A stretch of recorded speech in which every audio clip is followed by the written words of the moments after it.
So the Five of Wands is very different from the Four of Wands. The Four of Wands was more about cooperation and working together, whereas the Five of Wands is about competition. It's about rivals. It's about disagreements.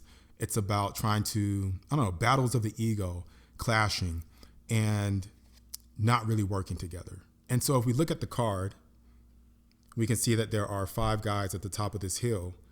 And it's kind of like King of the Hill. They're trying to knock each other off, and whoever remains on the top is the one that wins. And you can see that they're much bigger than everything else in the landscape.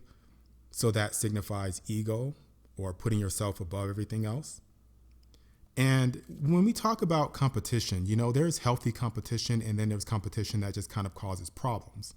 And we'll discuss that a little bit as we go on. But the next card that I'm going to look at is from the 78 Mythical Tarot. And these are birds of prey, and they're pretty much equal in the way that they can compete with each other. And I love what it says in the book about this. So birds of prey they're symbols for Saturn, and Saturn is about rules and structure. And so when you have rules and structure with this card, it causes an issue, and we'll talk about that in just a moment. But I want to read what it says here on this card, because from the book about this card, because I think it's really interesting. So it says the Five of Wands is a card of struggle between equals, but battles between equals tend to be prolonged and wasteful. Wars between equal powers grind on as civilizations die, cities are destroyed, money is spent, and governments fall.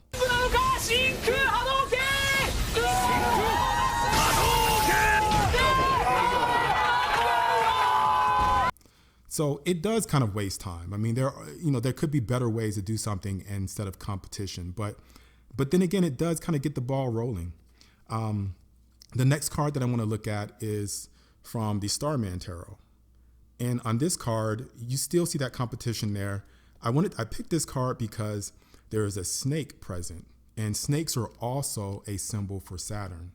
Now, the other thing about this card is it's Saturn, but it's Saturn in Leo. And Leo is more of a outgoing, more of a competitive, playful energy, and it doesn't fit very well in Saturn. Now, this card from the UFO Tarot has more of a Leo energy. So you can see the sun, you can see them working together. There's not Saturn causing that conflict with it. Eric, for God's sake, knock it off! It's Big Man Dada! But it's still not necessarily a bad thing. Things do get accomplished when there is competition. So there's pros and there's cons, and we'll see that play out. Now, the last card that I want to look at is from the Epic Tarot. And this card shows a lady with a book. So she has this knowledge, she's doing research, she's trying to figure something out.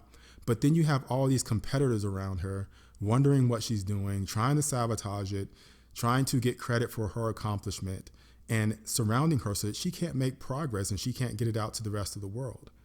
And that is what happened with the element that I want to be talking about. Now, this element, its name is technetium. And this element, it was on Earth a long time ago, but it had long broken down into molybdenum. So there was just a tiny bit of it left here on Earth, which, it's almost useless trying to find it. Now, if we look at this book, Wonderful Life with Elements, we can see, if we look there, right over here, that it breaks down. It's showing this machine that's breaking down. So this element's very unstable, and it's one of those radioactive elements that just does not exist here in its full form on Earth. So it has to be man-made. But people didn't know that. So scientists a long time ago, starting out in 1828, they had no idea that they couldn't isolate this stuff very easily in the environment. So they were looking for it. Well, which way did it go, George? Which way did it go? And it became very competitive. So in 1928, there was a guy, a German, who came up with a name. He thought he found it, and he came up with the name polonium. And there was another element that he came up with the name for, which was pluranium. But both of these elements turned out to just be impure iridium, which had already been found. And so then moving on to 1846, there was another scientist who comes along, and he finds the element, and what he thinks is the element, and he names it ilminium. And then there was another scientist in that same year that thought he found it, and he named it pelopium. But both of these were just niobium, which had already been found. So again, we get this wasted time of, it wasn't really wasted, but we just get this energy that's put into something that's already there. And so in 1869, Dmitri Mendeleev comes along and he completes the periodic table, because before then they were just kind of working off this rudimentary table.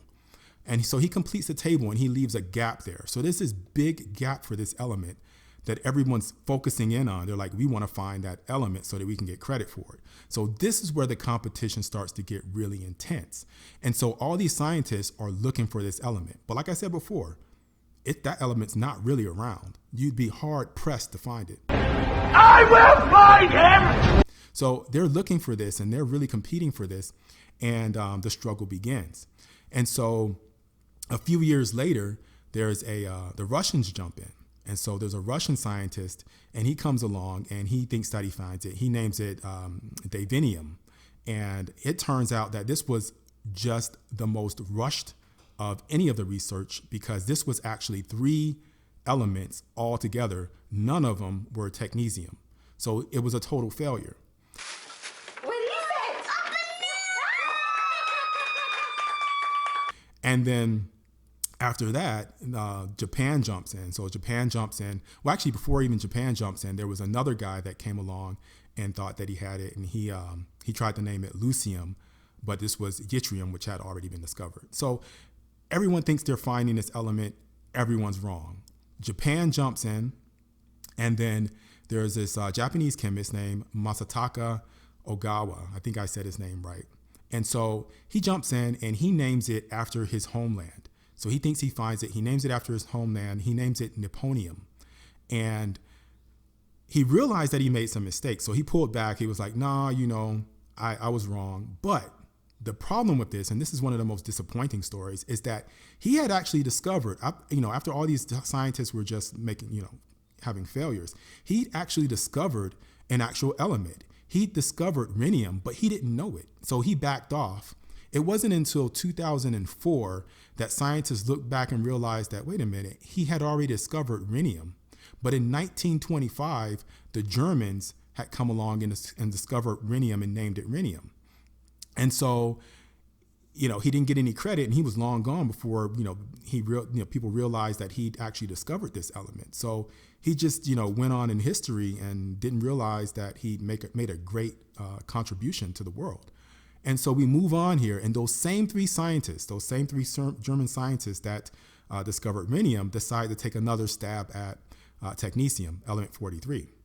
And they're looking for this stuff, and they think they found it, and they named it Masurium. They were going to name it Masurium. And the problem with this, though, was that this was going to be named after a place where the Germans had a great victory in World War I. And scientists all over the world were like, what are you doing? We don't want to name it after that place. And so they start looking for little problems with their research. And they found a lot of problems with their research. These guys were rushing. They were rushing to try to get this stuff out there, and they had all kinds of gaps in their research, and they were discredited. Now, the problem with this is they might have actually gotten lucky and found some particle of it somehow. But no one was going to give them credit. No one wanted to give them credit. And so we move on. And so we move on to 1937.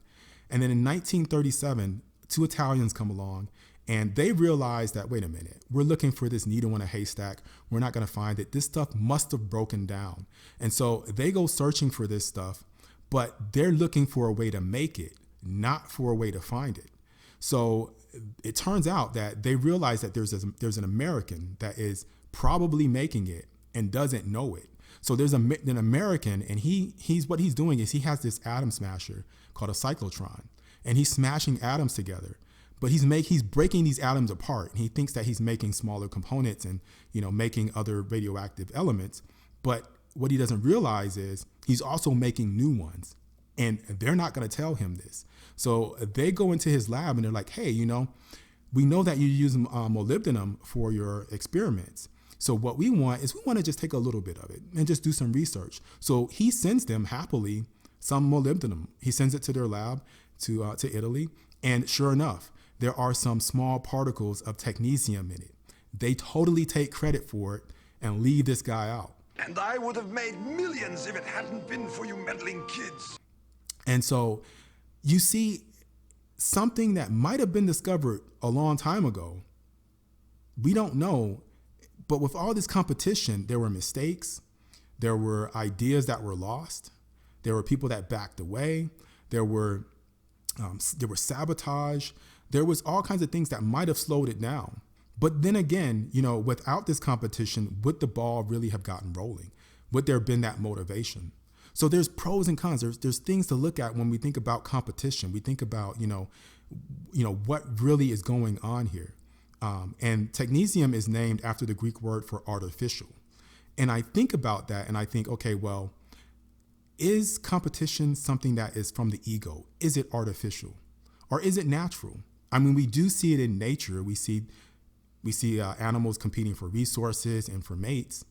And, it's a part of life. But for human beings, there are levels. We have ways of regulating this competition. We have ways of looking at competition in different ways and working together. And we can balance this and we can find the right ways to do things. And I think that it's just food for thought. It's food for thought as far as how competitive are you and what is your goal? And, are you sabotaging that goal in certain ways when you're trying to rush or you're trying to be deceptive? Now, in some cases, people are deceptive and they get credit and it goes on and they never suffer the consequences for it, or so it seems. But, there are many cases where it just causes more problems. And I go back to what it says in the 78 Mythical Tarot that, civilizations die, money is spent, governments fall, while these people are, pulling each other off the ladder, trying to make it to the top. And so that's kind of the message that I get for the Five of Wands. It's just the balance there. And it just gives me something to think about. And speaking of thought, the other week when I pulled out phrenology, I was kind of like thinking about that. It didn't make any sense to me. I thought about it a little bit more and it did come up in a conversation that I had, but I'm still kind of thinking about that and trying to figure out how that fits into my life. But I do want to pull, and like I said, maybe it means something different to you, but I want to pull another card and, see how I can use that in my life in the weeks to come. So let's do that now.